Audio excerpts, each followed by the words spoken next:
What's up, guys? I am Jason, and I am in one of St. Louis's, or St. Louis County, Missouri's most famous parks, one of the most popular outside the city limits. This is Creve Coeur Park, and so stay tuned for my next episode.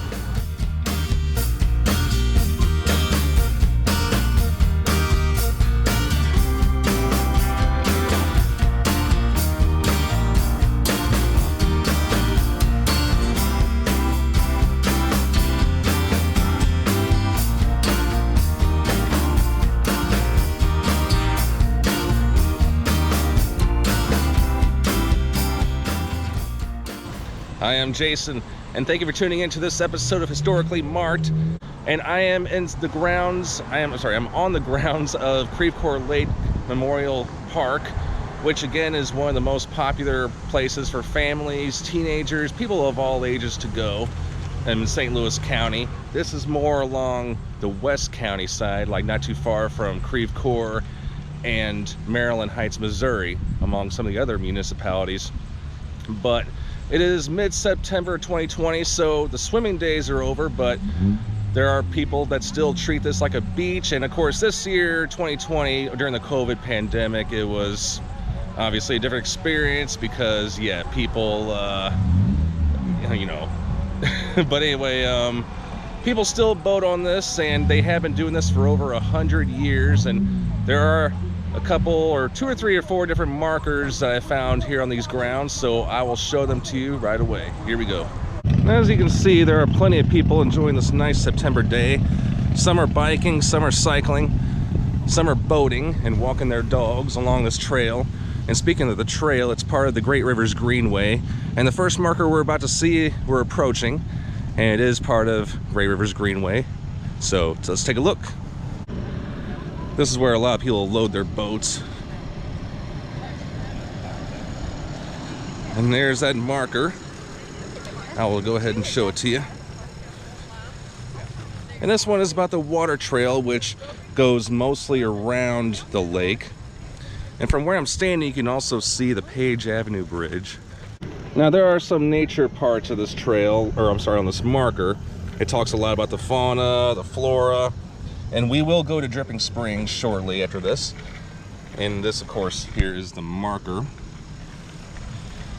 But Creve Coeur Lake Park does have a lot of history. In 1860, the first railroad made its way to the river valley in Creve Coeur Lake. Ice houses were built. I don't even know if these are still around. There was even an amusement park that was once here. How about that?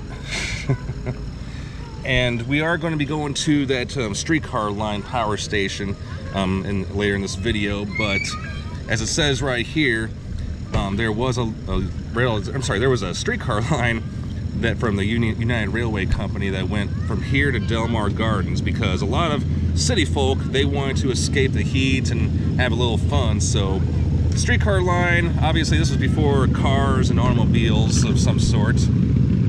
That was their way of transportation in the summertime. And during the 1920s, during Prohibition, there were lots of saloons and speakeasies here. And of course, having them by the lake, you know, was perfect for those who wanted to go out and sin. And during the 1904 Olympics, which was, of course, the same year as the World's Fair here in St. Louis, this was where the rowing competitions took place.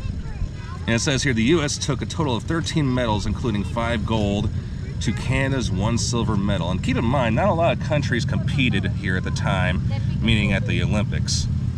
This was also St. Louis County Fairgrounds for nearly 30 years, and that was, of course, at the turn of the 20th century. It kind of makes you wonder why it didn't continue like that, if you know what I mean. But yes, this fun area for families and a lot of everyday people. There's a lot of history here.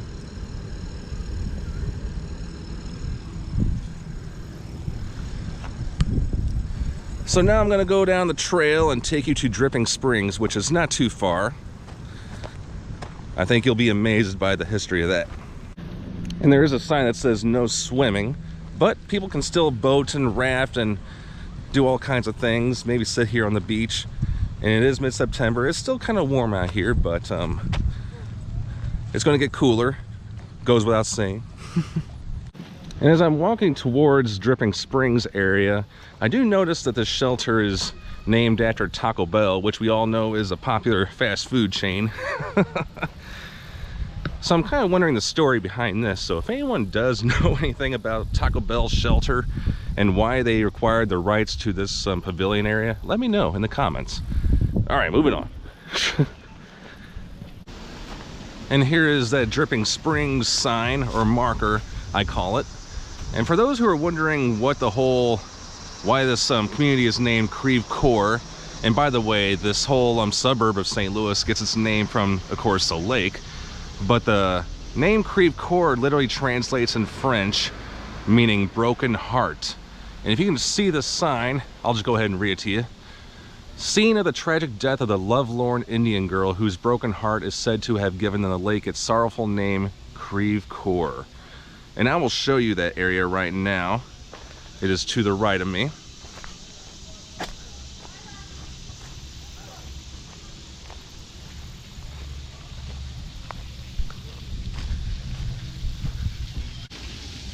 So I'm going to go a little closer to this, but get a little sounds of that waterfall, because, you know, nothing sounds better besides some good music.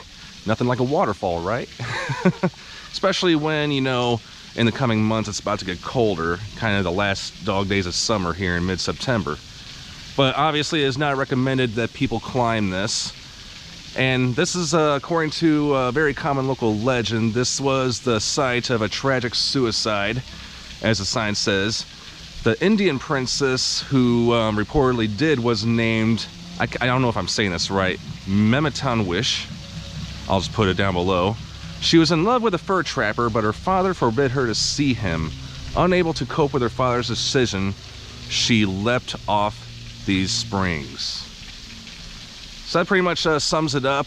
And again, Creve Coeur literally means broken heart. And yeah, this site gave the suburb of St. Louis the name of this lake and this community. So yeah, a little trivia there for you. Wow, these sand areas look so tempting. I just want to play in the sand right now. Get a little last wave of summer, if you know what I mean, like these people are. But, you know, I'm on a mission. And now I'm going to go up those stairs, which lead to some hiking trails and to other parts of the park. So go ahead and follow me.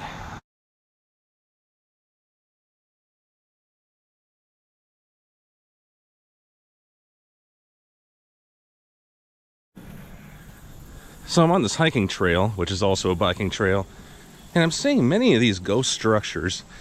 And for those who know me really well, they know I get fascinated by them. But at the same time, there's no markers or whatever, so I don't know what the whole significance, historically wise, they are. So somebody please let me know in the comments. Thank you.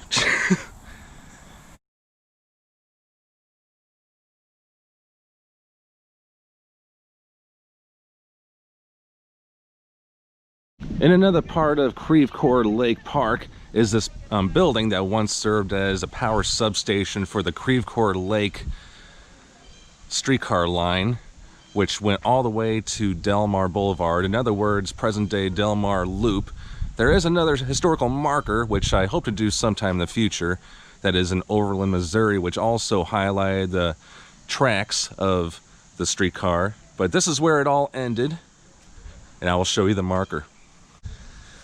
And this is an open-air pavilion, and by the way, this building now serves as the headquarters of the Go Ape Treetop Adventure, which is like a zip-lining thing people can do here at the park. But there is a historical marker right here that highlights this.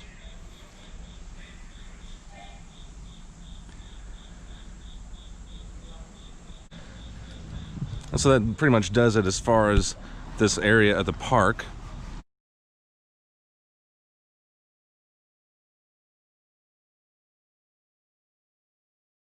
Alright, so thank you for tuning into this episode of Historically Marked.